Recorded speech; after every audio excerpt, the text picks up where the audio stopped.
started. Make sure that's actually working. Does it show up on your screens that with a little red dot someplace we're recording? I see a red dot. Okay, that must be working then. Oh, and I see Dan Cody just joined us. So, Okay, good. but we do have a quorum. I've got Bob Pofall, Dan Cody, Don Knorr, Bob Lyons, and Susan West in attendance right now. Confirming I'm here. This is Dan. Excellent. So sure, we can get started anytime you want here then, Bob. Okay, we'll officially start the meeting then. So our first Zoom meeting. Right? Okay, well, I guess we'll have a motion for the minutes of 3/9. Move approval. Approval of the minutes. So we heard Susan and Bob. Bob must have seconded it. That's fine. Okay. Okay, there's a motion and second. All in favor say aye. Aye. Aye. Opposed, same sign. Unanimous. Right. All right, that is 5-0. Tribeca Drive Extension final plans.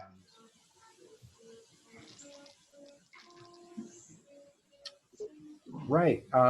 You'll remember we saw the preliminary plans a while back, and they've been making some changes to them. In the meantime, we ordinarily bring to you the final drawings, the city developer agreement, and the land division, in this case a CSM, all at the same time. This project was moving on an odd track in terms of trying to get one of the other site improvements going. So the council has already approved the CSM, the certified survey map, and the city developer agreement. And so the plans now are on their own, not coming in with those other two documents that really work together. But they're in pretty good shape. There are a few things that I saw in a really cursory review. They only came in shortly before the agenda went out. And so I gave them a quick look. I didn't see much, certainly nothing significant, but I would recommend approval of the plan drawings contingent upon finishing staff review and resolution of any recommended changes at the staff level. Well, Sean, I know there was some stormwater drainage changes that seemed in there. Are they taking stormwater from their parking lots into the stormwater system, or is it going overland? I couldn't quite tell on some of that. There's only a very small northeasterly corner that's going to go north across Springton Court and into eventually Graber Pond. The rest of it all goes to the south. And so that's where, the timing of building this road and that first northerly site is really going to be critical how that gets built, the order in which it gets built. But that site will rely upon draining into the street. Into this, okay. There's a net reduction in water going to Graver Pond, though. Is that correct? By quite a lot, yeah. Mm-hmm. The proposal is to drain even the off-site water into the southerly detention pond at Tribeca, which eventually goes into Pheasant Branch Creek and not into Graber Pond. Was that the water coming from underneath the road, under 12? That's right, yep. Oh. I see Robert Burke joined us. Hi, Robert. Hi. My apologies for being a little late. I was using the agenda that was on my iPad, and it did not have the meeting ID and password, so I had to do a little digging to get the right login information. Oh, shoot. Well, the important thing is you're here. Okay. We're just on the second item, Tribeca extension plans. Okay. And, any more questions, or are we ready for a motion on that one? Seems straightforward. just to catch you up a little bit, Robert, I was just recommending approval of these as final drawings contingent upon finishing staff review and resolution of any staff review recommendations that might be hanging out there. That makes sense to me. Thanks. Well, I'll make that as a motion then, and we can discuss it further if people want to, if there's a second. Just say it pending staff review, but staff review with no changes, or we can allow change? I think I may have noted in the packet copy, I could pop to it if you'd like, just a couple of minor things that they should fix. Let me, oops, try to size this down a little bit. I was actually referring to no additional change. Oh, well, there might be additional change. The thing is, they turned it in really shortly before I sent it out in the agenda packets, but I just didn't have a lot of time to look at it. And our other primary plan reviewer had no time at all to look at it. I don't expect anything earth-shattering. There wasn't much in the last round of staff review. I just don't know for a fact that there won't be any other changes. Should we approve it though, pending that there could be changes made? It's pretty customary if there's small changes to just do them at the staff level. I think Sean would bring it back to us if there was something he thought we ought to hear. All right, that's fine. Okay, we got a motion and a second. Any discussion? Oh, we do not have a Was there a second? I'll I thought I heard a second. But- I'll make us. I'll second the motion. Okay. Okay. We got Bob and Robert then, first and second. Yep. Any more discussion?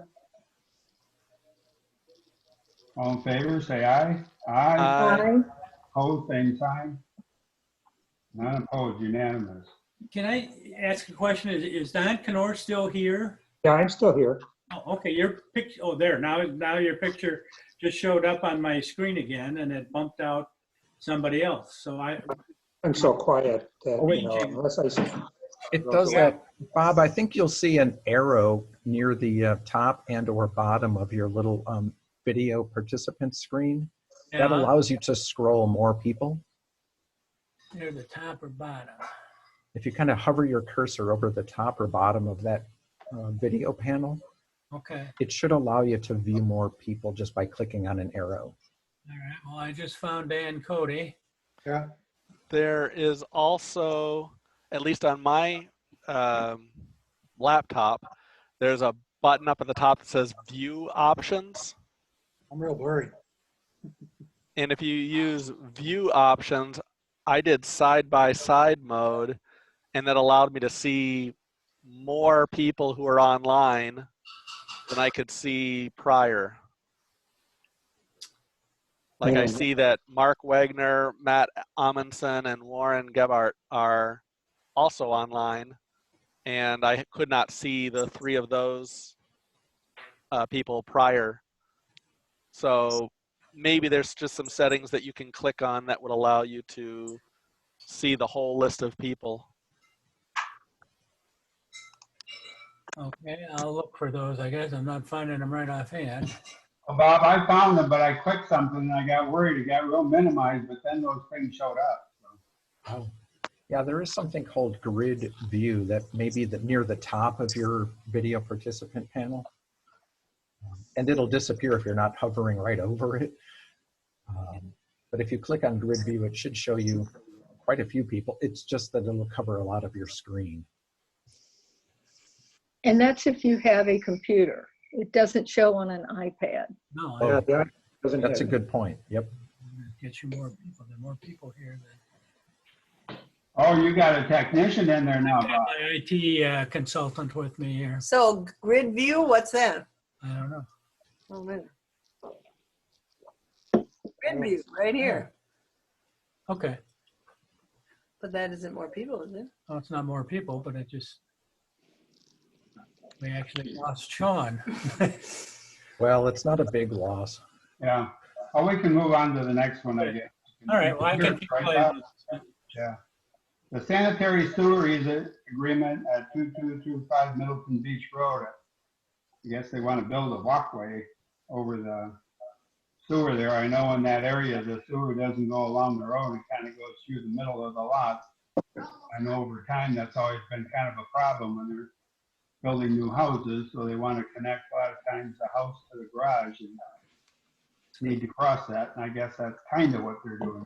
But Yeah, that's the bigger of the two encroachments. The other one is just a balcony off the second floor of the garage, which would be a live unit.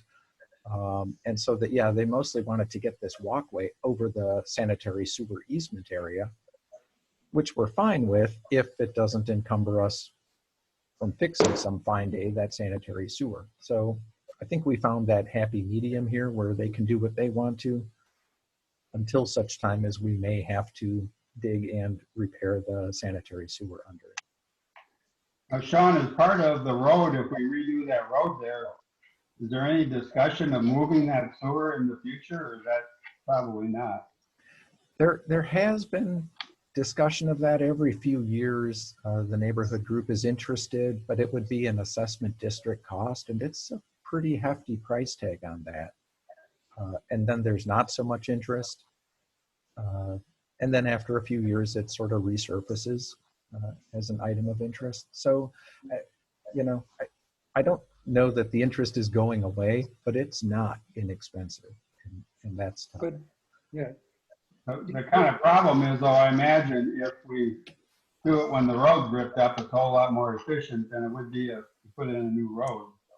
It would be less expensive, but the big cost really is just laying all that pipe in the manholes and then connecting the laterals out to the new main. And there's not a lot of grade there either, so it gets a little bit tricky.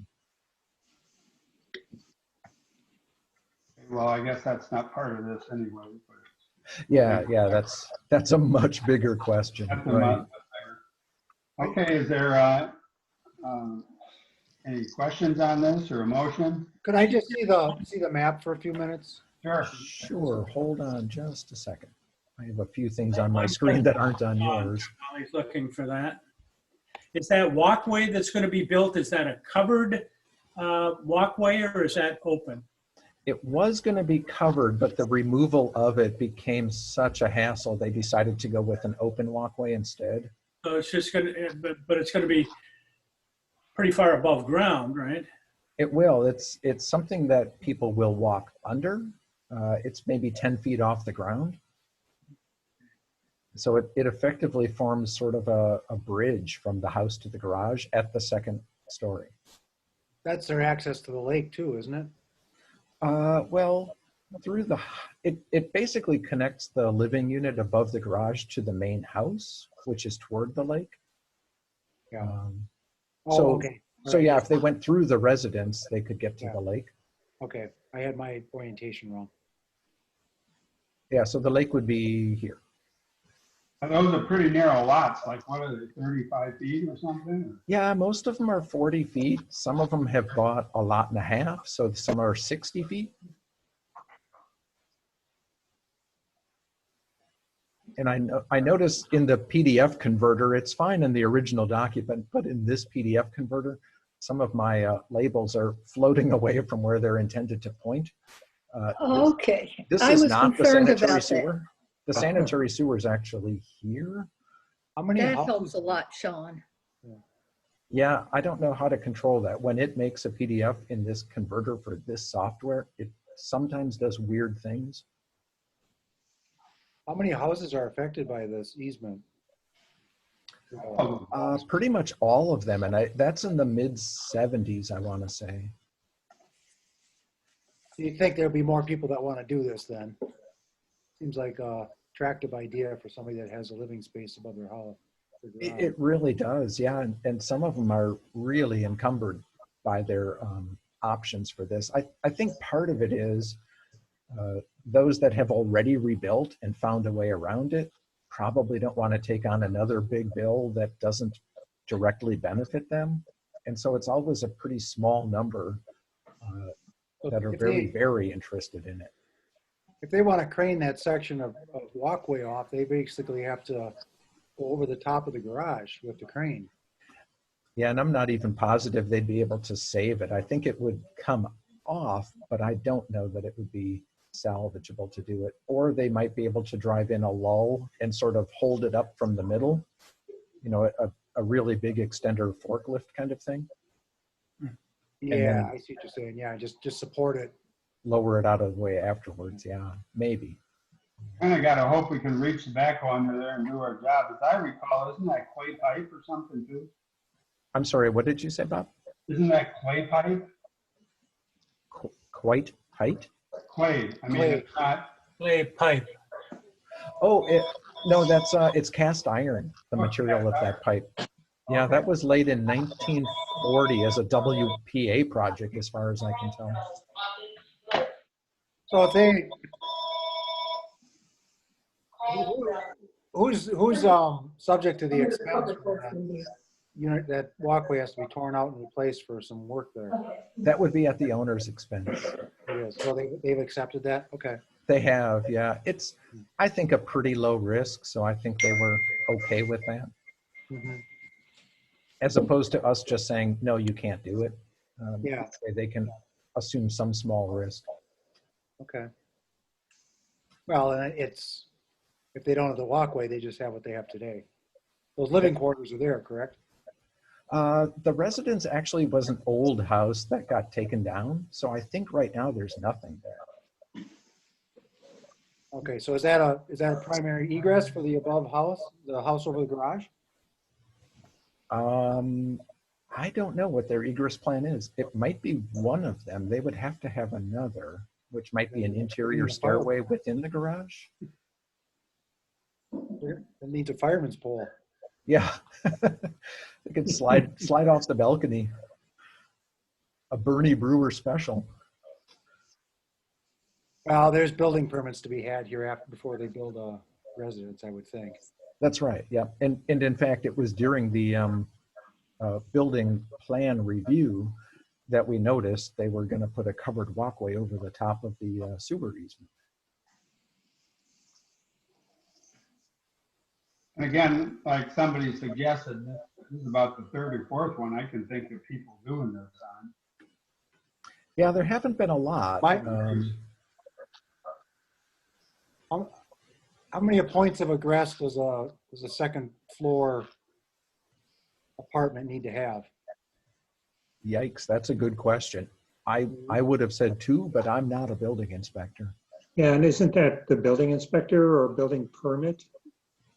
Yeah, those life safety issues fall on them. Mhm. Yeah, would they be thinking that the walkway would be out of commission for 2 months or something? It shouldn't. Well, to rebuild it, it might be in that time frame. Yeah, the sewer work wouldn't take very long at all, but the taking it down and putting it back up might be a while. Again, it's not something that's going to happen every 20 years, but someday it probably will. Well, I'd move to accept so long as the egress is thought through. I'll second. Okay. Don, Oh. second. Don? Okay. We got a motion and a second, or was that a motion? I have Dan for the motion and Don for the second. Okay. Okay, any more discussion? All in favor, say aye. Aye. Aye. Opposed, same sign. None opposed, unanimous. And I just want to hold on a second, Bob. I just want to make a quick voice check to make sure Carrie hasn't joined us that I didn't notice. Carrie on the line in the meeting? Okay. Sorry about that, Bob. Just thought I'd check. Okay, next item is Pheasant Ranch Creek Corridor Reconstruction Influence Pond Century Master Plan. Right, and Matt Amundsen is here. He was with the presentation on February 26th at the CLC. I hope you had a chance to view that on video if you weren't able to attend personally. But we also have the draft plan or the accepted plan in the packets here. And I had made a number of recommendations for your consideration, but this is here for input. That was a plan put together by what, Tordo was it called? Or? I think Cardinal was the lead, but there were 3 agencies working on it. And Matt, if you want to jump in and make a brief overview here, that would be great. Thanks, Sean. I'm going to turn it over to Mark. He was the lead staff that worked on this, and we've got a lot of meetings this week, so I'm just here to Get one more? Mark's pitch so that when I substitute for him later this week, I know what I'm talking about. Perfect. All right, so the plan, as mentioned, was spearheaded by Cardinal, but it was with Kale Engineering, and it was Jensen Ecology. Jensen Ecology took care of the vegetation. Kale Engineering took care of the bridges and trail aspect, and Cardinal was tasked then with stream bank stabilization and potential for stream realignment. The plan, as you guys have seen in the packet here, represents basically a better part of 5 or 6 months worth of work, includes the public survey, and then presents the different options for trail realignment, bridges, stream bank restoration. At the time of the public input meeting a few months ago, CLC basically kind of accepted it as it was with the realignment option C, which basically that is the trail then with some of the smaller trail offshoots, and then also takes the total number of bridges down from 6 to I believe it was 4. And then the reason then really it was referred to all of you in terms of other committees was to get your input from your guys' vantage points. I know for Public Works, one of the major points was the existing sewer main that runs down through the corridor, and we had stated to Cardinal right off the bat that, you know, that was a no-go as far as touching it, moving it, doing any kind of damage whatsoever. Wasn't sure though if you guys had any thoughts or comments regarding either the realignment option or prospects, anything related to the bank stabilization, or as far as that goes, even regarding the bridges themselves, if you had any concerns with any of that. So those, I'll leave it at that and open it up to you guys for any kind of comments. Mark, this is Bob Popa. I know I had gone to the meeting there, and guess they talked about the bridges. It sounds like no matter what they do, did I understand the bridges are, you know, storm like that, they're gonna be wiped away, or are they gonna be made to swing or something so they don't? But it looks like the water gets high, you get a bunch of debris behind them, and it looks like it really. Yeah, the real issue with the existing bridges, in my mind, are yes, they're structurally sound. We had MSA come through after the initial flood event and did an assessment, and they said they're fine, as long with the along with the custom manufacturing, the people who made the bridges themselves. The bigger issue is the fact that when the flood event happened, it basically scoured away 20 to 30 feet of the existing banks, so that the bridge length is really the existing issue here. There just isn't hardly anything left. What, if you go through the creek corridor now, what you'll see is those bridges are sitting on tons upon tons of breaker rock and gravel that we poured back in there on either side to kind of rebuild up that kind of pan footing place for that. And with every storm event that goes down through there, we are going to have issues with rock moving and eventually destabilizing it. In the plan, the thought was that if you made the bridges approximately 30 feet longer, some of them were shorter, some of them were longer, that you then reestablished adequate space on either side for those footings. In addition to that, that additional length also added additional height over the top of the existing low flow stream channel, which then provided extra volume area before various events would hit that bottom. that whole section is probably one of the most ballied about in terms of, well, do we need to reuse them? Should we get different ones? Do they need to be this particular length? What are the different options? So I know one of the things that Sean had in here was, maybe in this RFP, we could put in there too that, an engineering assessment for the bridges themselves could be done to kind of either support or refute what the Cardinal report had. I don't know. But if it's something you guys felt that would be worthwhile to put in there, I could do so. Or if you think what Cardinal has in there based on what the Mars modeling had for numbers, which is what influenced the bridges recommendations, that we could just leave it too. So it's really kind of your guys' call as to what you guys thought might be good or worthwhile. Mark, can I summarize from CLC?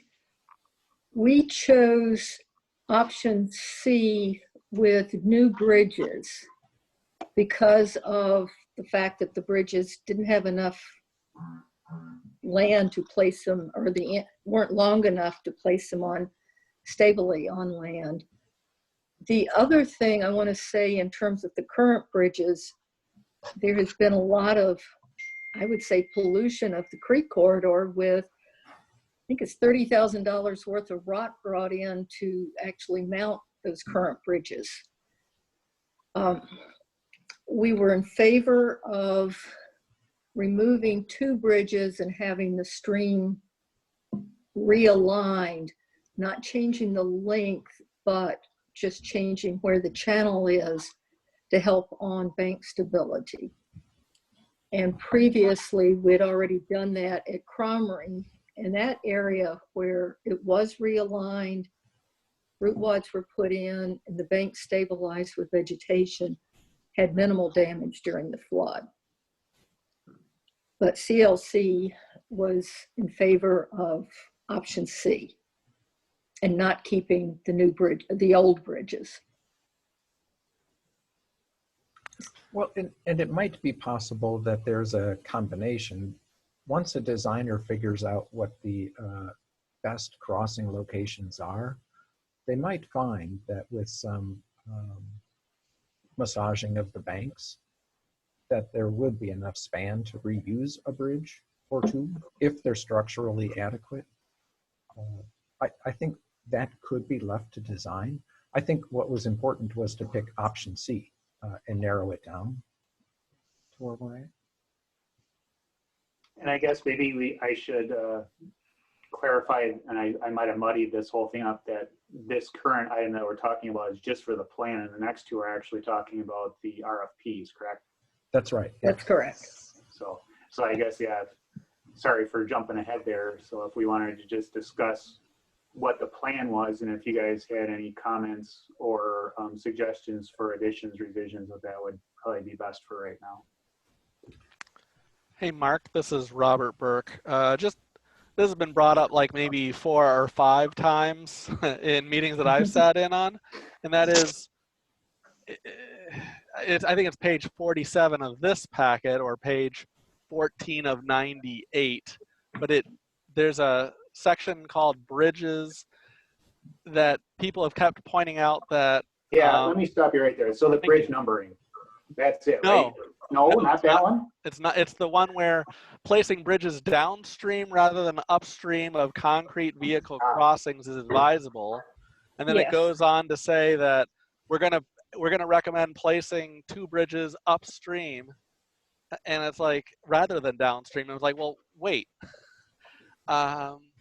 It sounds like they're saying, let's do it the exact opposite of what we just told you is best practice. So either their recommendation for best practice was incorrect, or else they just, one place or the other, they screwed it up. But it's the bottom paragraph on page 14 of 98 in this packet. On other packets, I've seen it numbered differently. Oh, I'm sorry.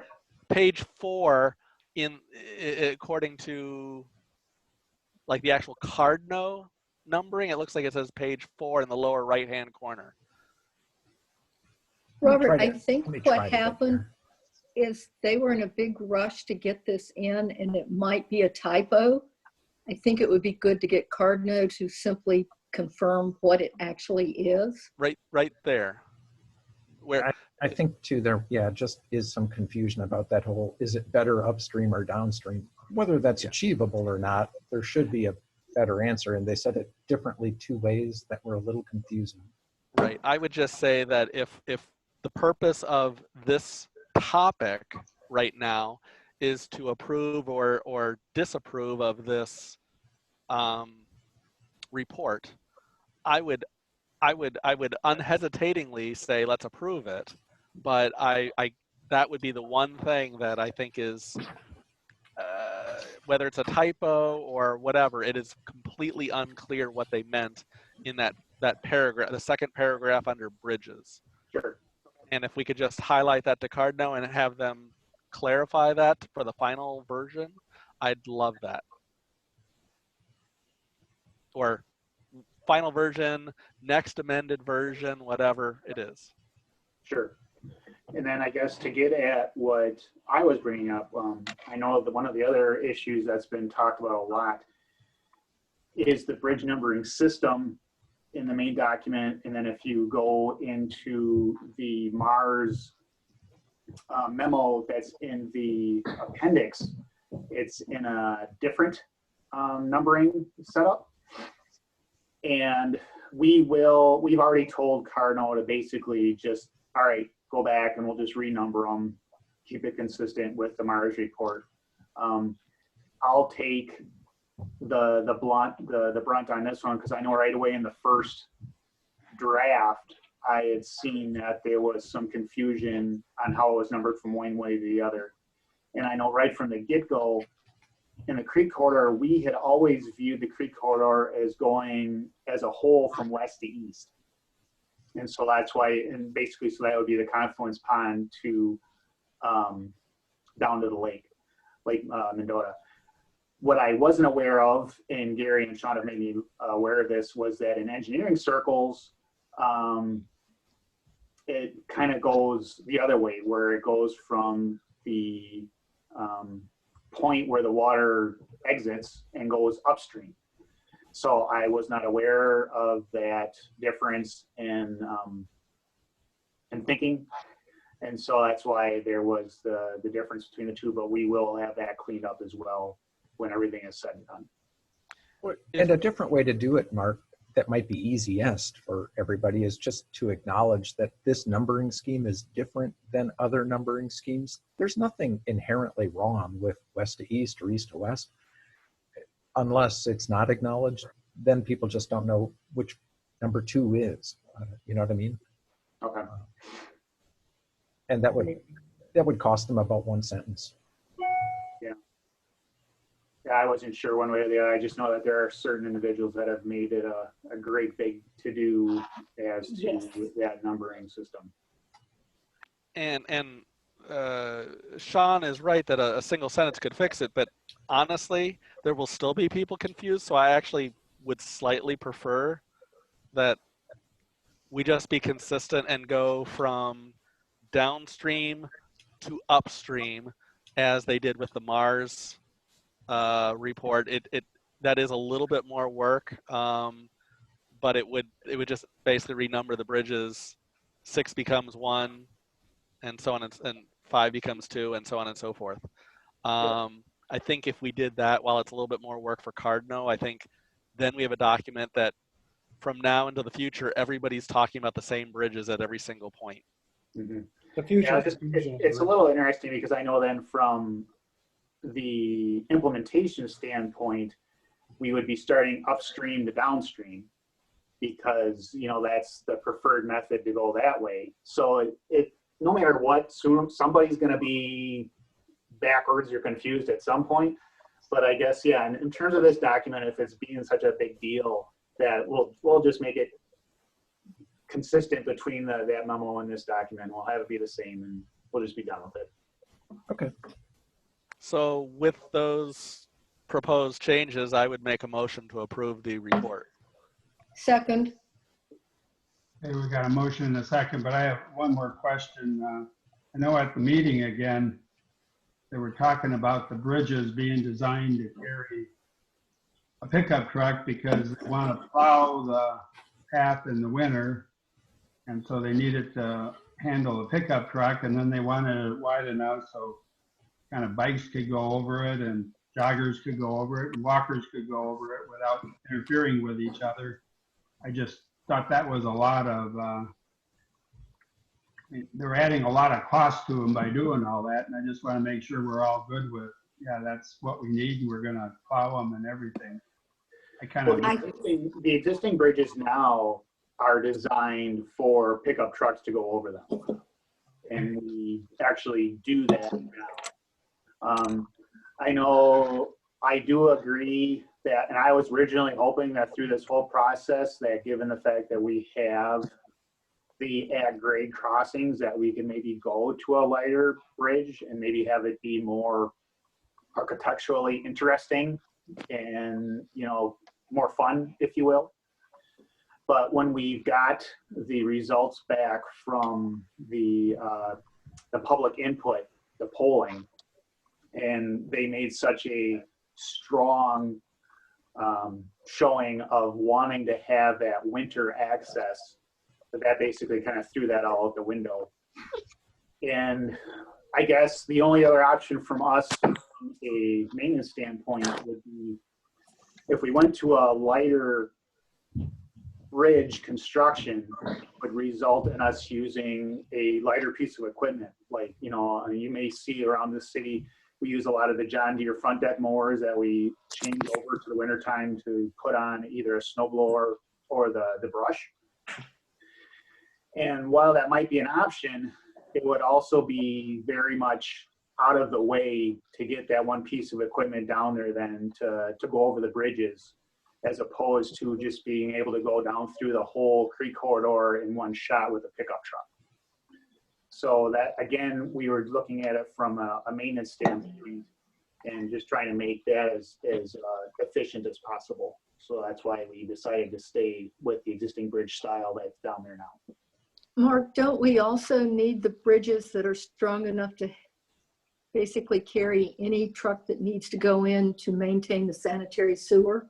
No. Those bridges would have to be highway grade. Okay. To do that, we use the at grade fjords or crossings now for the Vector truck or anything larger for that. Okay. Couple things to just add in terms of consideration on this. Obviously, the final decision will likely somehow come down to dollars, and that may be a limiting factor on the bridges. Couple other things to consider.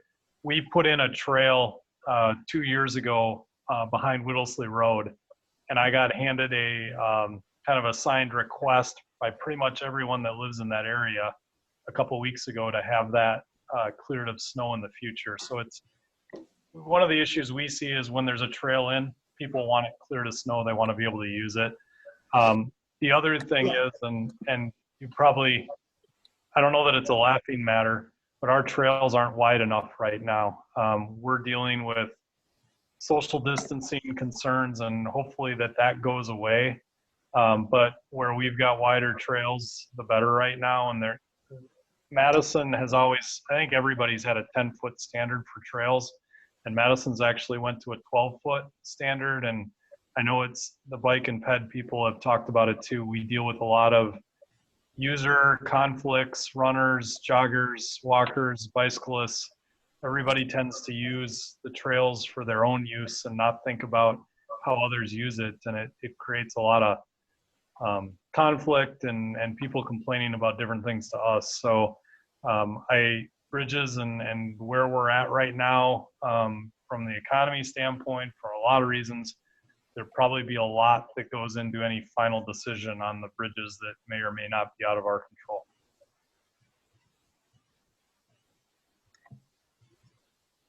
Okay, well, I think we can look at it as, you know, as the plan that they're selecting the group, okay, I guess, and we got a motion and a second for that. Is there any more discussion? I It would be helpful to me if we just went through these notes one at a time, just so I could gauge where the Okay. committee's at on providing input for some of Okay. what we have not yet talked about. Okay, you want to read them then, and then we'll kind of. Sure. One is that there's a reference to bridge design being 8 feet from the stream bottom. And the applicable regulation that I'm aware of from DNR is that the lowest member needs to be 5 foot above ordinary high water mark. I don't know if we can achieve that or need an exception to that. I'm just not aware of an 8 foot from the stream bottom being a standard.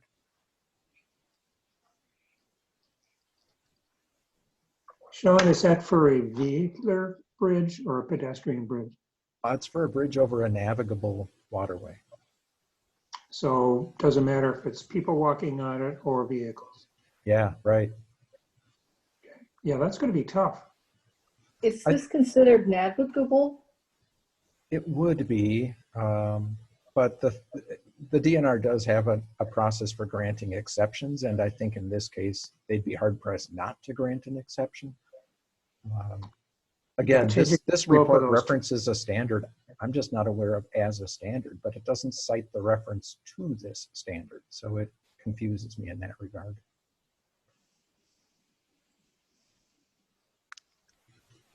You're saying you said NR 320 and they didn't say anything for their 8 feet. We ought to have that clear. Right. I think they should either cite the applicable regulation or remove it.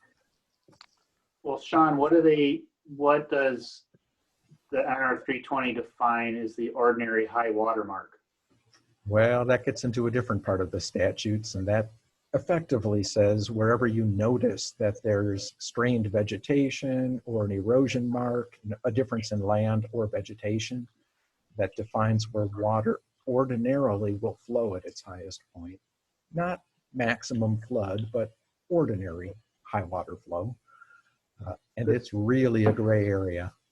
Gotcha. Because I think that's kind of what they're getting at more than anything is I know they were trying to get the bridges down there to be able to withstand, I think it was the 50-year flood event. And that'd be great. I think that is what kind of drove that freeboard number more than anything. Because I think if we were to let that be the 5 foot, I don't know if we'd be able to withstand the 50-year flood event. I don't know either. And if they put in a design parameter of the 50-year water surface elevation, that we could reference because we have the hydraulics on that.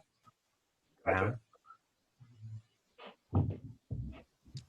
It would be nice to know which one is higher. I mean, 8 feet, I mean, they're just not really comparable to me with the information I have. At 8 feet of freeboard from the stream bottom, seems like you're measuring from a different place to a height.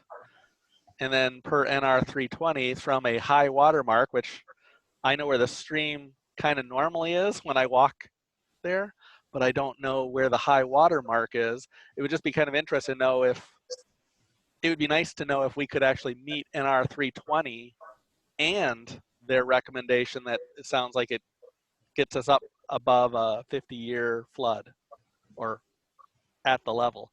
Is there any way to have somebody tell us what's a comparable measurement for both of these things?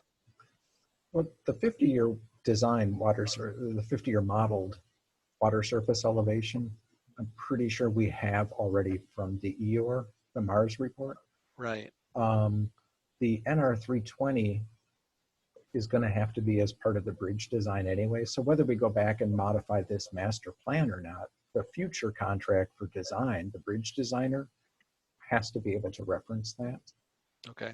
So they'll do what they can out in the field to establish where they see an erosion line, strained vegetation, to determine the best they can what the ordinary high water mark is, and then know whether or not they're going to need to file for an exception. They would file for an exception rather than figuring out a way to build the bridge higher? Well, they'll meet it if they can, but there's another regulation that says, you know, you can only fill up to 12 inches in a floodplain, which this whole thing's in a floodplain. So at the abutments, at the bridge ends, if they fill more than 12 inches, then they have to go to a whole structural approach for these bridges where water can kind of flow under it. It's effectively a handicap ramp to get to the end of the bridge.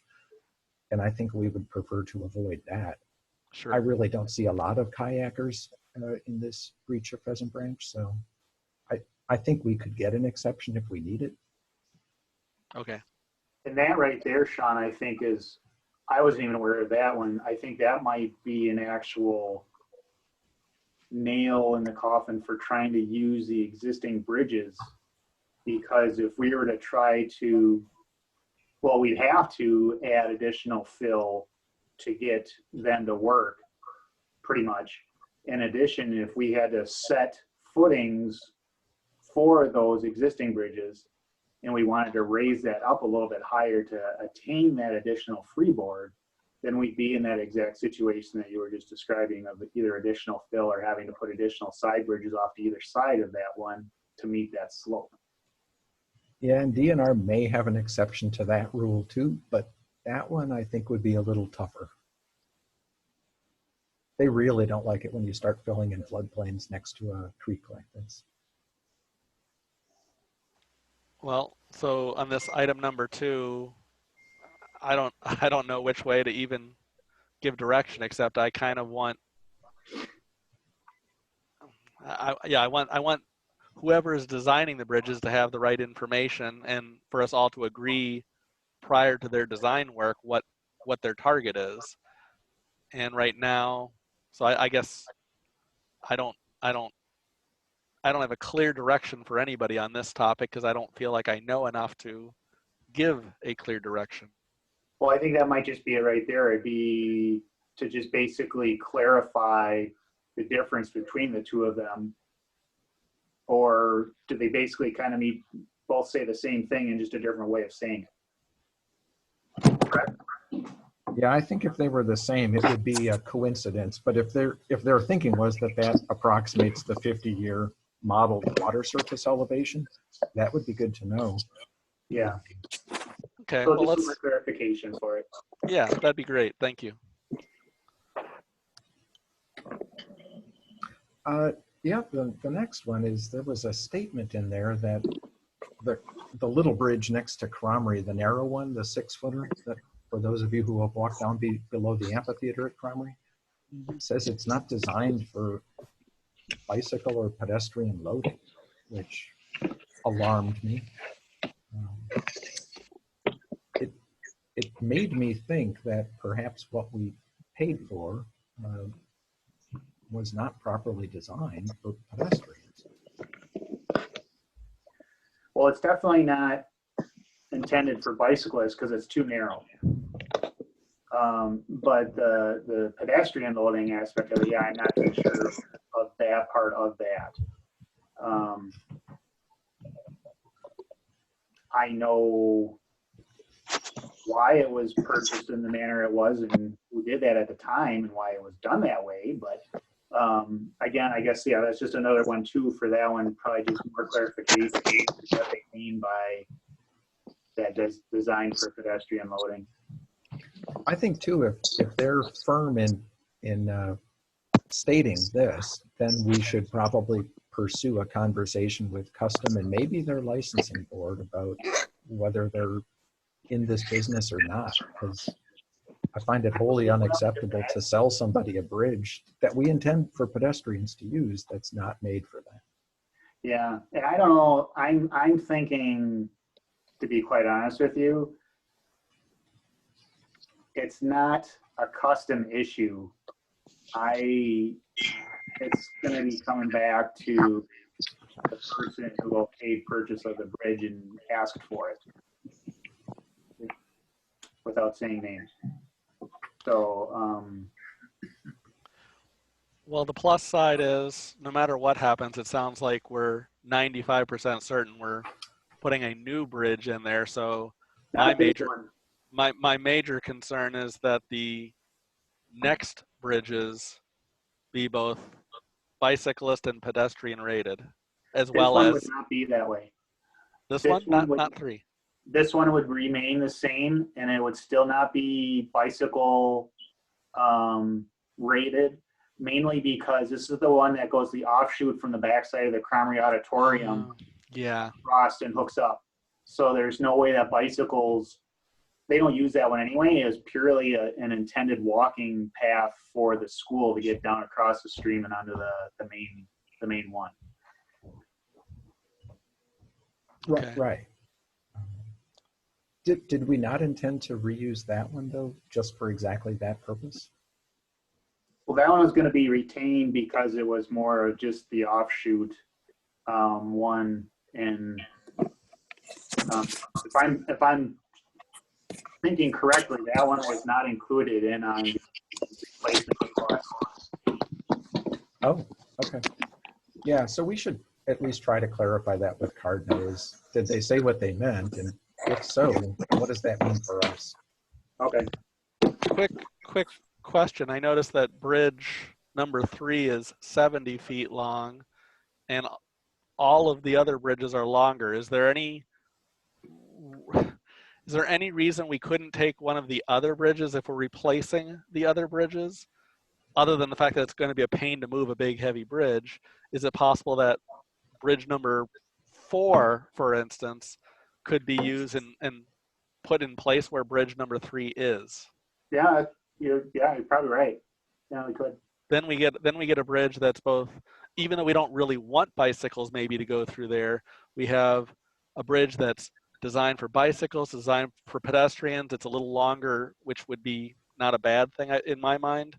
And maybe while we don't save money, we don't keep something in place that is less than what we maybe want. Sure. Yeah, I think that makes sense. It's worth looking into.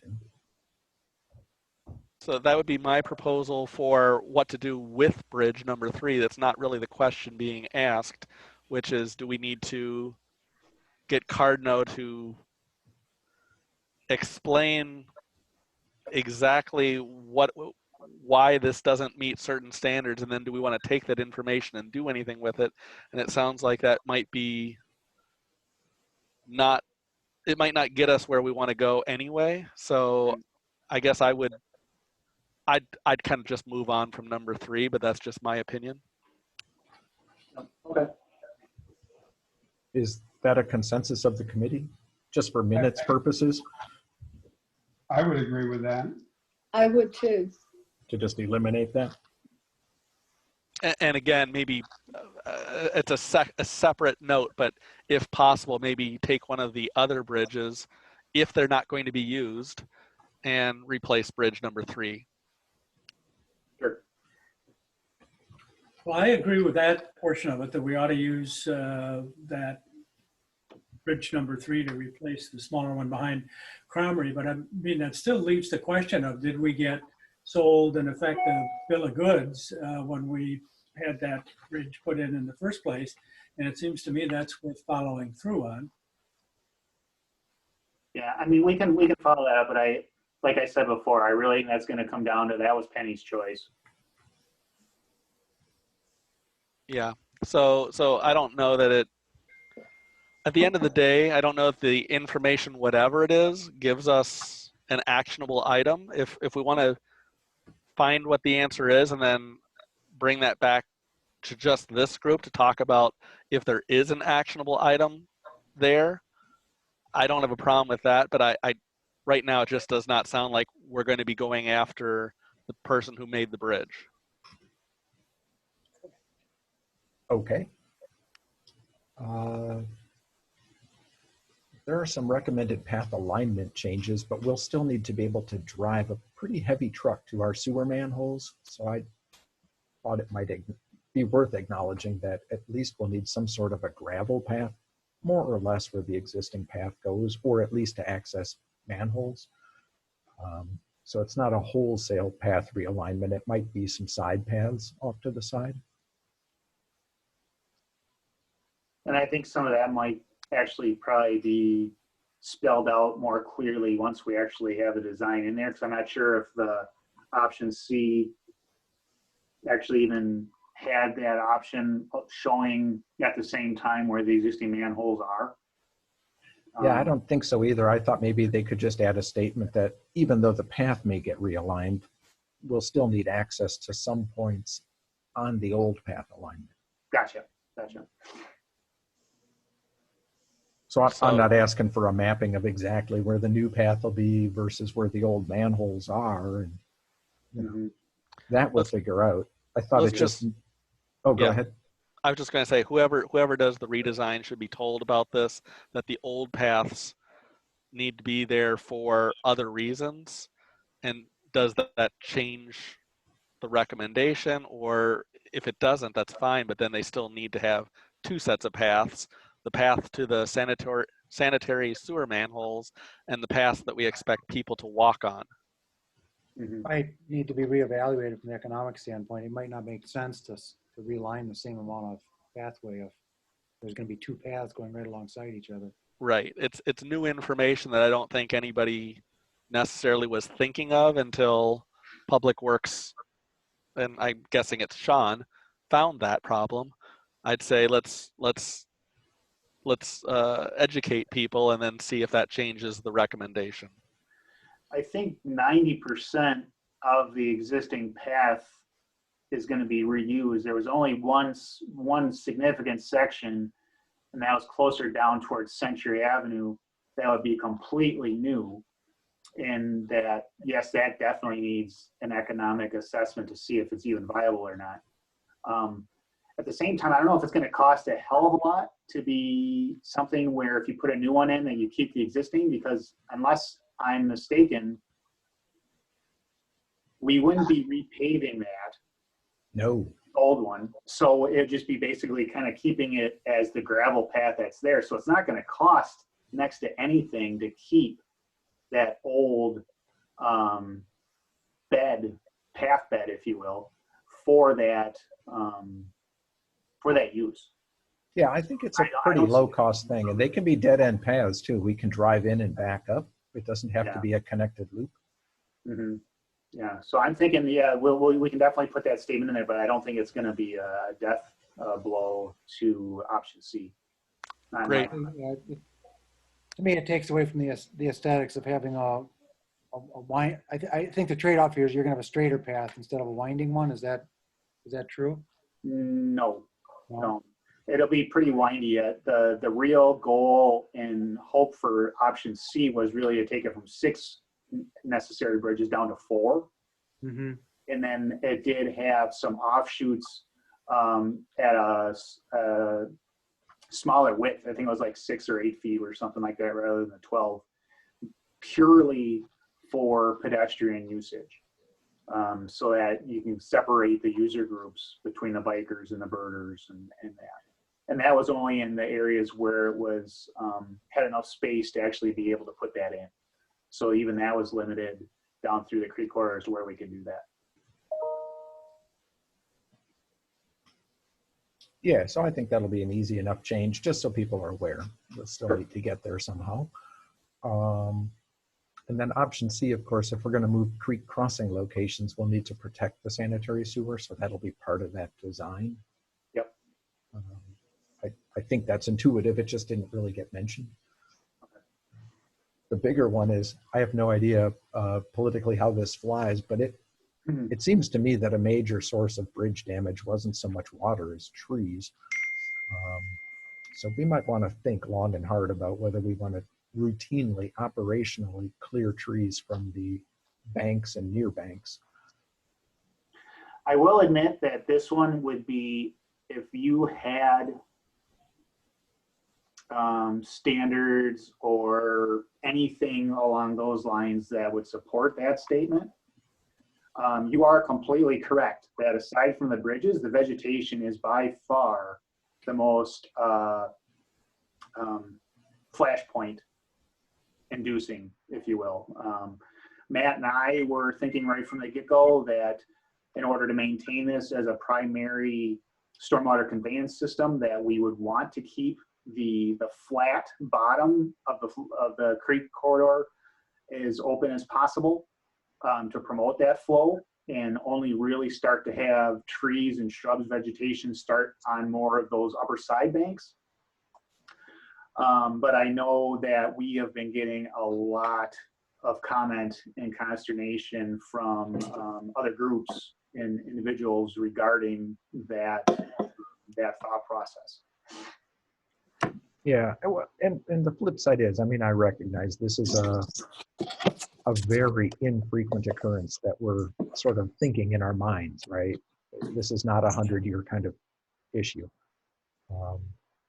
But I was thinking, even if just on creek banks themselves and within 10 feet of the creek bank, it might be advisable, because that a relatively more frequent storm could carry into a bridge. Whereas if you're out in the middle of a plain someplace, that's going to take an awful lot of water to move a tree.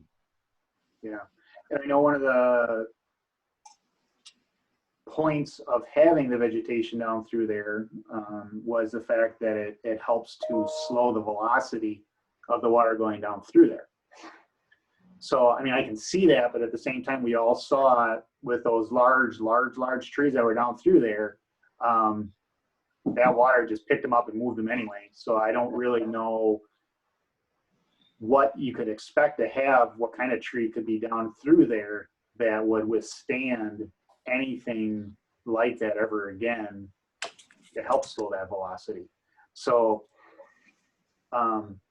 even though I'm the forester and I'm promoting less trees down through there, I just think, you know, if we want it to be stormwater conveyance, it makes sense that it's going to be more open. But yeah, I would be open to anything that from a public works standpoint that would either support or refute that.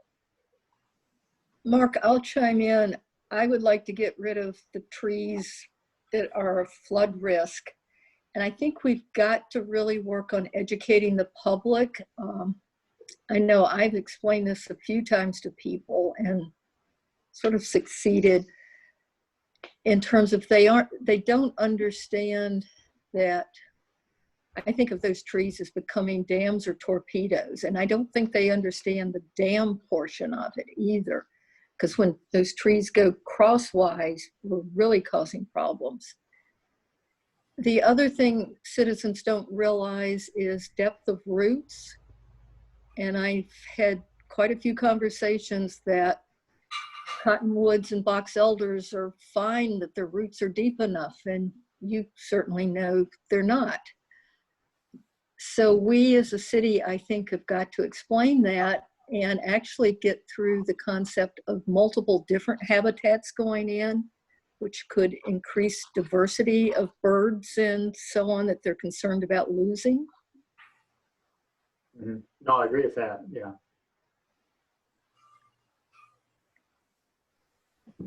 So I don't know if the committee wants to weigh in with advice one way or the other. I thought I'd throw it out there. I think it would be good for the committee to weigh in, just because of it gives a little bit more credence to public lands in terms of damage that trees do when they fall over, in terms of flood damage.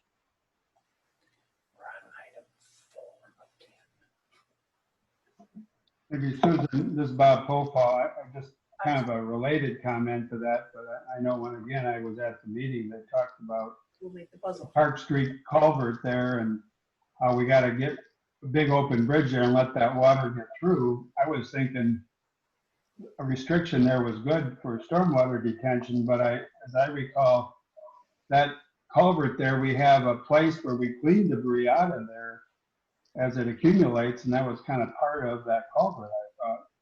Right. Well, we've got an area, part of that bridge is a dam to keep fish from migrating upstream in that. So on the west side, I don't know the engineering terms, but there's a concrete wall that water has to flow over and then go under the street. A weir, let's say. Okay, a weir. Okay. Yeah, and it really And then wasn't there's a big made as a open fish area. impediment. It just turned out that way. But So I'm sure the DNR would prefer if we get rid of the culverts and the drop structure and the trash rack. My personal feeling is I think Park Street's culverts saved Century Avenue. I think I would agree with you, Sean, from when I went out looking. I guess that's the point I was kind of making there is that there were some people at the meeting very adamant that we need to get that culvert out of there and get it open because we're just blocking flow. So I agree with Tom though. West of Park in that area is a huge area where stormwater just accumulated in a wide area. So it acted as a dam. That was where a dam was actually helpful because there was the land for it to spread out. Whereas going further east, there isn't a wide part in the creek. Right, yeah, it's pretty constrained up there. So I don't know if there's a feeling from the committee in general. Keep it, delete it. I think it's important to keep the trees cleared there. That's a contention I know on a lot of streams. Is people like the trees there until they fall in the ditch. And I know we've done some ditch projects where it costs twice as much to take the trees out as it does to kind of clean out the ditch because you got a bunch of fallen trees and trees in the way. Yeah, exactly. Well, right. Bob, that's a good point because we spent a lot of money on cleaning trees out of there. Can we just go in with support of Matt and Mark on their recommendations on tree and brush removal along the stream bank? Yes. That to me would be the best way to do it because all of us are not out there day in and day out walking or maneuvering up and down that trail, whereas they are, and they're responsible for it. Don, I think a better thing would be is to support the vegetation plans that are part of the overall plan rather than say it's Matt or Mark, just support what the plan says. You just don't want a phone call, Matt, come on. Sure, that would be fine, and that would come out of the final design, I would imagine. What does the vegetation plan say about that topic? Keeping trees clear from the creek banks and nearby floodplains. Yes. Put them Pretty in. much, yeah. It had the bottom being more of a grassy type of plant community, whether that was like a sandbar area or if it was more wet prairie type of scenario. And as it moved up in elevation up the sides, then it went into the shrubs and trees. Okay. It kept that bottom flat open. I think that's sound, and I think from a public works perspective, keeping the trees away from the creek banks is a good idea. I agree. I agree with what the report says, which is the same thing as grassy stuff on the flats, and then you work up to trees once they're farther away from the water line. Yeah, I think that makes a lot more sense, and it's just really helpful for that to come from a committee instead of from staff. Yeah. I'd support that coming from the committee then. So then we have consensus to say that we would support the recommendations that were in option C of the plan as far as vegetation is concerned, which deals with the tree question. Yep. Yeah. I'm good with that. Okay. I didn't have anything else to consider. If anyone else has something we should add, this would be a good time. Otherwise, we have a motion to provide to the Common Council this input. Okay, yeah, again, we got a motion and a second. Any other questions, or should we vote on it? Well, we have a motion and a second, but then is the motion, who made the motion? It's been so long ago, I forgot. That was Robert Burke. Robert Burke, all right. Robert, is it acceptable for Yes. you to have those recommendations included in your motion, or do you want that done separately? I would include all of these in my motion if this person who seconded it would agree. Did I second it? What say you, Yes. Susan? Yes. I agree. All right, there we go. Okay, then we'll vote on it. All in favor, say aye. Aye. Aye. Opposed, same sign. Unanimous. Okay, All right. we can move on to the same subject except for the request for proposal development. Right, so let me jump actually to a different screen entirely here. This is about the creek realignment and stream bank engineering services. Be alluded. As Sean's doing that, let me just explain the reason why we've got two RFPs here. Essentially, broke it into the two, so that it was the stream bank and the bank stabilization, and then the trail and the bridges, mainly because we felt that it would probably attract more bidding in terms of having companies or firms that would probably be more experienced in one realm or the other instead of both, because there would probably be a more limited number that would have all of those different types of experience, backgrounds, and employees in there to be able to do the whole thing if we rolled it all into one. Great, thank you. Does this have to be an open solicitation, Mark or Matt? Yes, it does, because of the FEMA requirements. Okay, so then the next question I have is how can you do item 6 before 5 is done? I can't remember what those were offhand, so sorry. 5 is the stream realignment. 6 is the trail and bridges. Oh, okay. So the way this was kind of envisioned to work was if we're moving upstream to downstream, the bank stabilization and the low flow channel work could be done first. And then as they get far enough down along, then the trail and bridge people can start then up at that top end of the creek corridor and kind of work down behind them. No. I understand that fully. That doesn't bother me at all. But if they are going to realign the stream, and let's say that this engineer, and we'll hire a really good one, we won't take low bid probably, we'll hire on quality-based selection, which I'm sure FEMA would go for. Why, if they come up with a different alignment, are we then going to have to pay additional fees to the people we hire for the path and the bridges because all of a sudden the stream got relocated and the two do tie together? Gotcha. Yeah, you are right in that they can't work really independently in that one, and that there should have been something in here that kind of stated that, where there's going to have to be some pretty good coordination between the two chosen firms for that aspect of it, where they can't really go ahead with that actual part of it until the final stream bank or stream bed alignment is really determined. Okay, And I think that's my only real concern on this. I mean, you know, RFP is an RFP, and with it being wide open, you're going to get the 2-pager and you're going to get the 200-pager proposal. So good luck with that. Yeah. Yeah, and you did, Mark, include some cross references here for consultant meetings to coordinate with each other about this, because it is a little bit iterative. Okay. Okay, I see that coordination by consultant with, okay.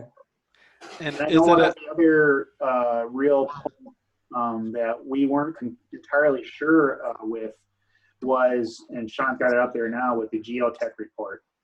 One of the potential areas for cost savings we kind of thought was for the geotech work to really be done by the folks doing the low flow channel and bank work.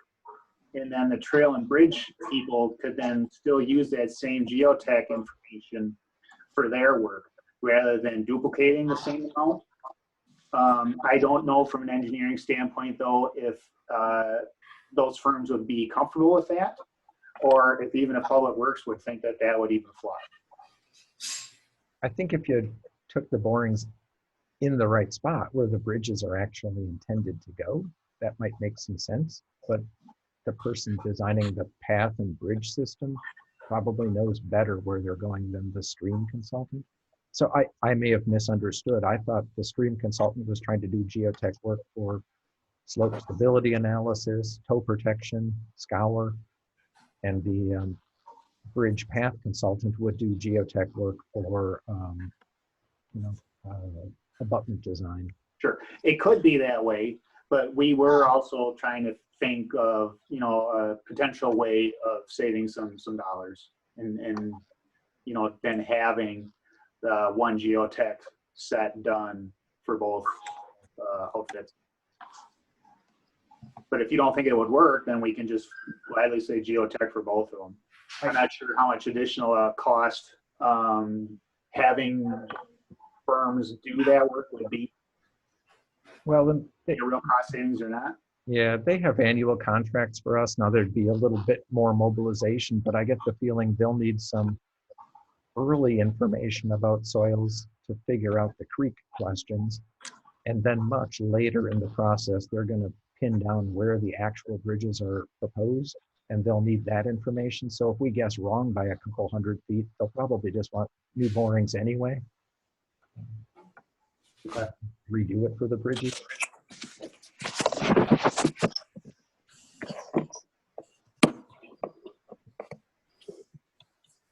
So I'd be fine if they both go get some. I think this is money well spent. Okay. Yeah, makes sense to me. Also a small part of the cost for the benefit. It really is. It can save us money in the big picture. Great. So I didn't have much to suggest in here. A couple little word things here or there that I would suggest. They're not even important, but if we get these stream bank soil borings to a depth, they shouldn't have to go 60 feet unless they know of some reason why they should have to. Okay. I don't know either, and I had a question. Sean, would there be a standard or something that would kind of state what that preferred depth would be if it's not 60 feet? I think let's talk to a geotech firm. They've done work in this area for quite a long time, but I would have guessed closer to 20 feet, 30 feet. And they might have reason, like I say, it just felt like this was going pretty deep. All right.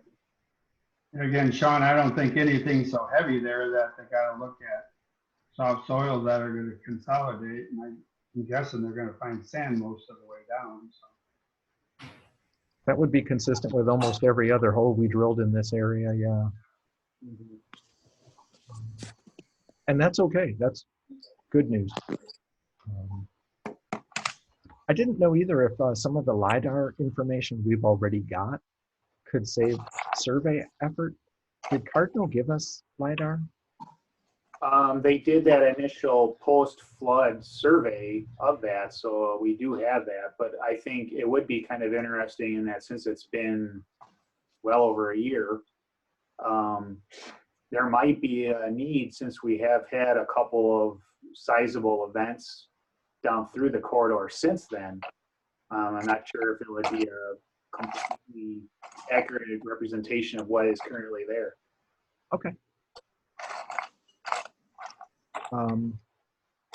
Yeah, that's just, and I apologize for the sake of the committee. Mark and I did not have a chance to talk. I didn't look at this till late this afternoon. So if it seems a little disjointed at the staff level, that's because I'm a little disjointed at the staff level. I think we're all disjointed at the staff level. Well, there have been other things, that's true, but still. Just above that, there's sort of these, I don't know if it shows up on your screen, these two sort of questions. Are we intending to include slope work by the old landfill up by the football practice field? Is that part of this work? It would have to be, because I know that's some of the worst eroded side banks that we have. Okay, so we'll work on some language to flesh that out, I think. And then are we dealing with storm sewer outfalls too, where the banks fell apart? I'm not sure on that one. That's a good question. I mean, we probably could if it's something, I guess that's kind of some of the overlap there with your guys' projects in FEMA. If some of those are project areas that you're already going to be dealing with and have something in set plan for it or not, and in which case then we probably should, it makes sense just to roll them into this one. Yeah, I think most of our stuff was in the really small end, so it fell under FEMA's radar. Okay. I just know that that one right by the backside of the football field was a little bit more so, because I think Gary actually had a project going on. Yeah, that was because the old metal, it was corrugated metal pipe and it had rotted through some time ago, so it was starting to take the earth with it. So I wasn't sure if that one still had something going on with it, or if that one was kind of done for now or not. Yeah, I think for now it is, and we'll have to do some bankside work, but at least the major holes have been filled with slurry. Okay. So I think we should include something in here. It's mostly corrugated metal pipe, trimming it off or putting riprap around it. Mm-hmm. Okay. John, this is Bob. Just if I could comment once on that hydraulic computations, that's kind of related to when we're talking about the bridge. We do a 10 or 100-year storm. That's all good, but if you end up with your bridge with a bunch of trees behind it, you screw up the whole analysis there. And I wonder how, and that's kind of a question I had when listening to that, is how do you compute anything when you get a big dam by the trees and stuff, and how are they looking at that? Are they getting the water to go around the bridges, or what happens to the water when the bridge gets overloaded?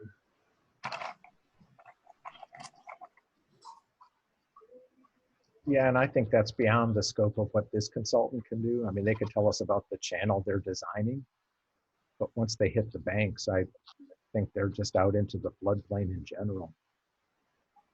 Maybe it's more of a bridge design question, is what you're saying. But the bridge designers have to worry a little bit more, I think, yeah.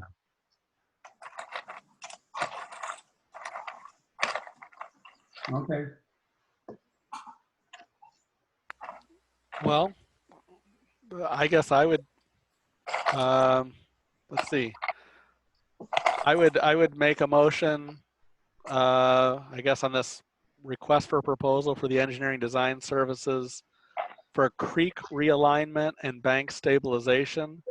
And that motion would be to move forward with that request for proposal with some of the additional questions that Sean put out there. Okay. I'll second it. And that was, I'm sorry? Lion. Fines, okay. Any more discussion? All in favor say aye. Aye. Aye. Opposed, same sign. Unanimous. Okay. All right. The next one is very similar. Let me hop over to that here. That's about for the trail and bridges thing. That's the right one.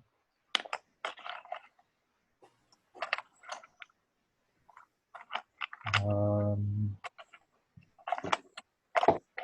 didn't even have a lot of questions on this one. Maybe just a call Diggers hotline, of course, because we've got a sewer near where some of these bridges are going to go.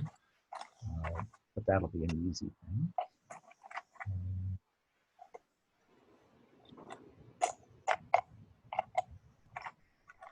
We'll pay the geotech. Oh, here, this is part of what we talked about in the master plan. Of course, if we're putting a crossing in someplace, we're going to have to make sure we protect the sewer. So we want them to design that as part of their systems.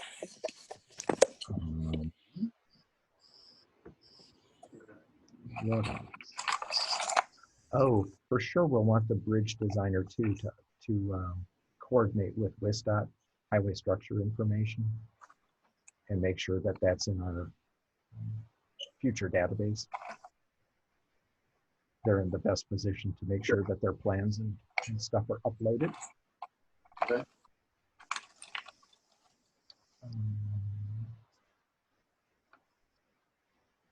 And then the only other question that Mark and I just talked about briefly is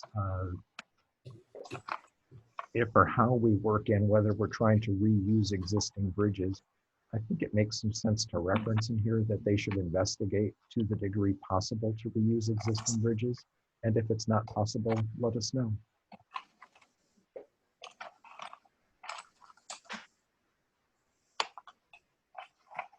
Any other notes? I didn't have any other.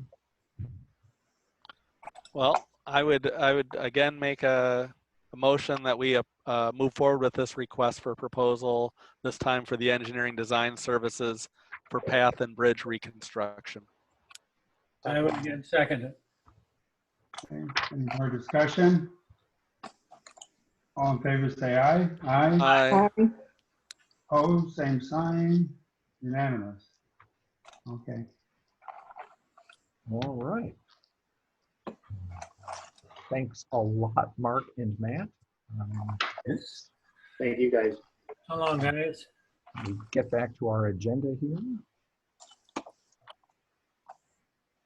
Got a big picture of you now, Sean. Yeah, that's just what you wanted. I'll get you a signed one for Christmas or something. Okay. My 10 glossy would be fine. So we're up to surface treatments now. 2020 surface treatments. Yeah. And we didn't get a lot of interest on this. The usual suspects put a number in, but we're recommending Farner asphalt sealers. This limit is very near our budgeted limit, and we know, as a matter of fact, we're going to have to buy some other patching materials for our own crew to do some work in advance of this, which is much, much less expensive than asking them to do patching work. But it still costs us a little something. So we do want to bring to your attention that we'll have to have the project manager keep an eye on costs and work from higher priorities to lower priorities so that when we have to draw a line, we can draw a line. There was a very big difference between those two bids, as I recall. There is, yeah. I think the other one, Scott Construction, said that they're pretty busy with stuff. So I think they were turning in a number that, boy, if the price was right, they'll do it. But what they're telling me by this is they don't really want to. Okay. It's not a Didn't difference. Farner do it last year too? I think Farner did. I think. Yeah, I thought.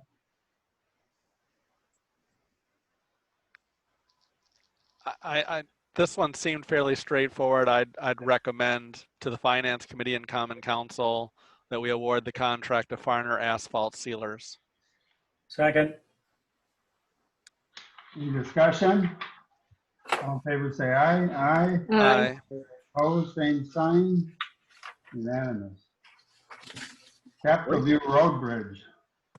That's the one out there on the west side of town where we own half the road, I guess. Yep.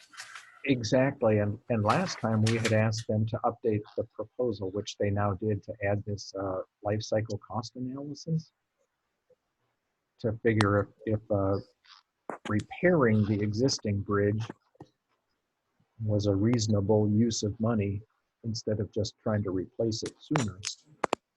So they did add that task in. And Sean, this is Robert. As I read this, it's a not to exceed amount. Can we ask them? It looks like to me task 1 and task 5 should be done first before they spend a whole bunch of time on tasks 2 through 4.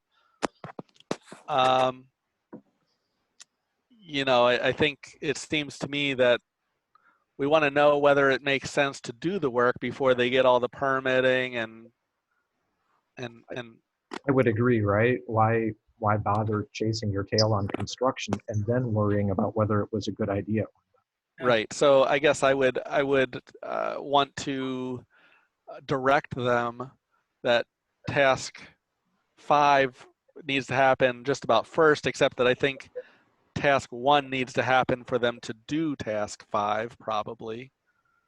I do too, yeah. So if 5 can immediately follow 1, then, Yes. and they'd have a hard time not. Really, Right. but that's a good point. I would just want to direct them to not do the other steps and then spend a whole bunch of money and then have us come back and say, oh, we want to go a different route because of the comparison of the costs. We're going to go with plan B. And they say, well, we already spent your $9,250. Right. Yeah, exactly. So yeah, good catch.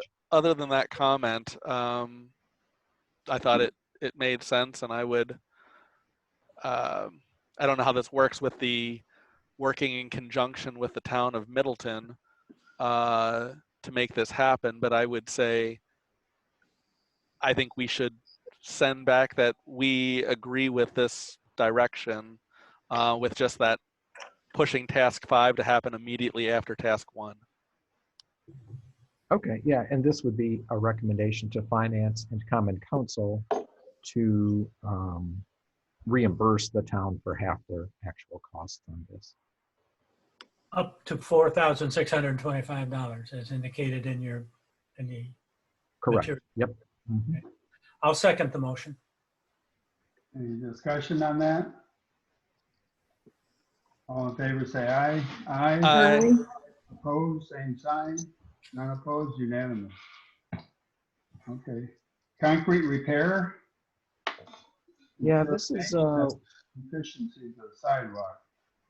Yeah. right. So every year we have to do that, determine deficiencies. Then we can send a letter out giving statutorily at least 20 days. We try to make it at least 3 or 4 weekends before we can take any action.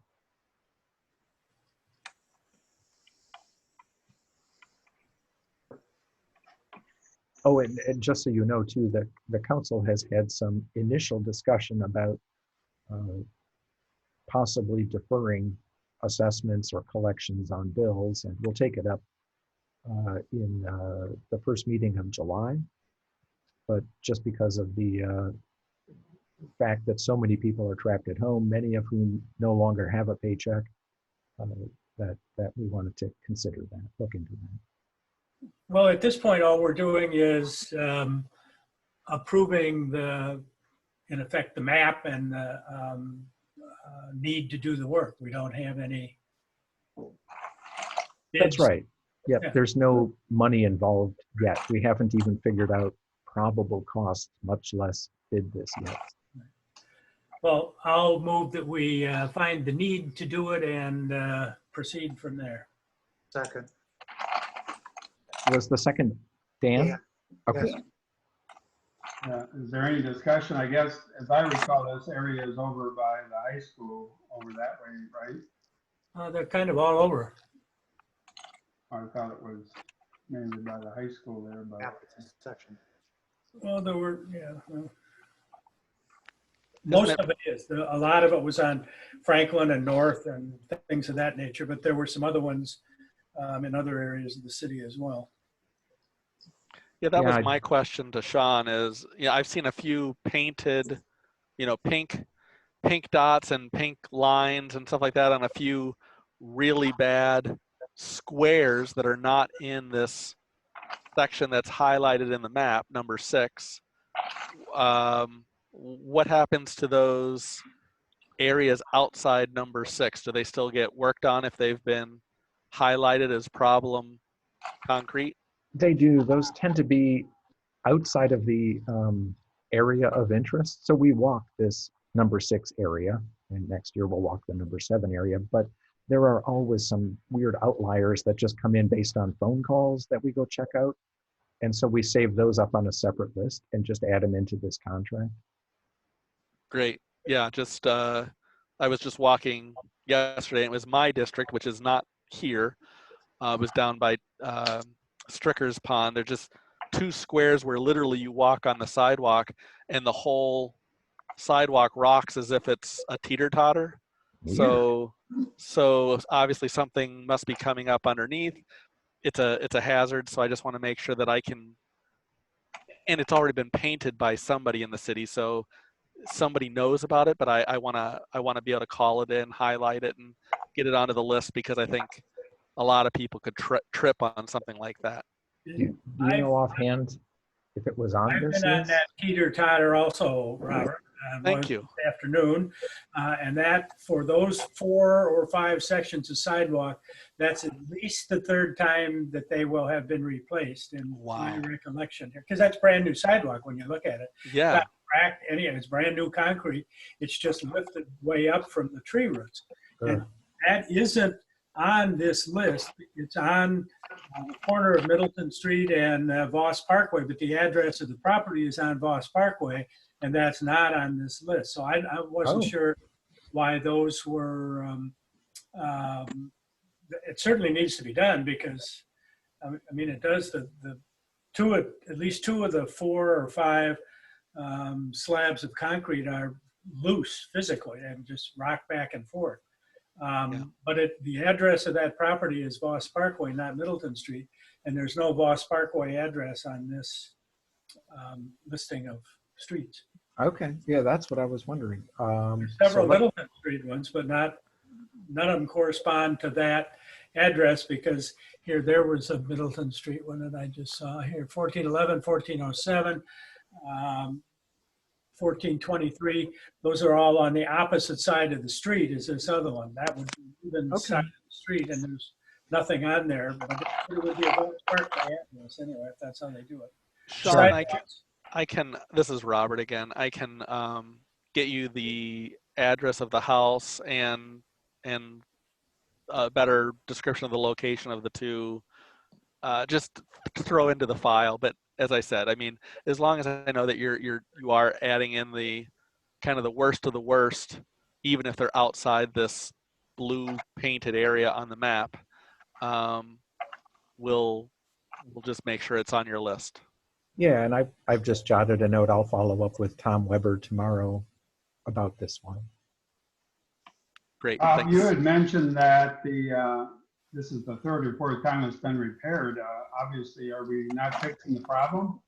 The problem is there's a big linden tree right there, and the problem is the roots of that tree come up and they bust that sidewalk up, and it's happened at least 3 times in my recollection here in the past number of years. And the concrete that's in there now, if you could probably pick it up and cut the roots out from under that tree and put those same concrete slabs back down. They're that new and that solid. But I don't know that there's a solution to that problem except to eliminate the linden tree. But it just seemed to me too, although I haven't spoken to the property owner or anything, it just seems to me that it would be very unfair if they get assessed again for that same sidewalk that they've been assessed at least twice for in the past. I think under our new policy, if it's caused by tree roots, the city pays for it. But Well, this one is obviously tree roots. Is the tree on city property or the homeowner's property? Trees in the parkway Okay, between the curb and the sidewalk. okay, that's city. Okay. Well, What? that one should be on the list because that one is kind of dangerous. Yeah, Don, it that's seems good like to we know. got to send the forester out there to look at that tree. Yeah, and I'll start with Tom. He's usually pretty good about checking in then with Mark. Okay. Well, on this, do we have a motion to approve? I guess we have a Yes, motion. you do. You got a motion and a second, I think. No, then do we have any more discussion? Okay, all in favor, say aye. Aye. Opposed? Same sign, not opposed, unanimous. Okay. Water utility, SCADA, computer upgrades. Computer stuff is getting us every time these days. Yeah, apparently. So Windows 7 is obsolete and no longer supported. So we're moving forward with getting an upgrade to Windows 10 and what goes with it. But just about then, we were scrambling to try to figure out how staffing was going to work around City Hall. So we decided to move forward and let folks know what we're up to. And part of what we're up to then is replacing this equipment. It pretty much had to be done, and it has a lead time on it. So Can we just compliment the city on maintaining it on Windows 7 this long without having to do this? what do you think I'm on right now? I think Windows 7 was the one I designed for the city, but you know, you never. And I've been retired a long time. Well, you did a good job for us then, Don. Well, actually, I did the one before that, I think, but that's okay. DOS 6.2? Yeah. Sean, you noted that there wasn't any action that was required on this item, so that expenditure is already approved via the budget for the utility, or how is that? Well, it really wasn't budgeted. We're just going to take it out of operating fund balance as in sort of a maintenance expense, if you will. So we just asked, since nobody else really could look it over, to have both Bill Burns, our finance director, and Mike Davis, our city administrator, countersign. So it's already done, in other words. It's in process, yes. Okay. Does it have to go to the finance committee and council? It could, certainly. It's All right. already in process, so it's a little bit of Let's water just under the dam. Send it.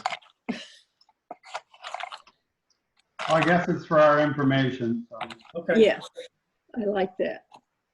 Good. So then I move we adjourn. Okay. You got a second on that, I take it? All in favor, say aye. Aye. Aye. Well, I want to thank everybody. Good meeting on Zoom, so, Yeah, it worked out pretty well. yep, It did. Thank you so much. Yeah, I'm glad it worked at all. yeah. Well, thanks for setting it up, Sean. Great Right, job. Again, And you're dealing with Windows 7, and my screen kept saying, shaky internet connection. So take that for what it's worth. well, It was thanks the all. person on the internet connection that was shaky. Okay. All right. Thanks, everybody. Yeah, Time, same place in 2 weeks.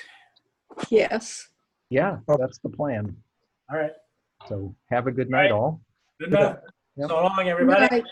Bye-bye.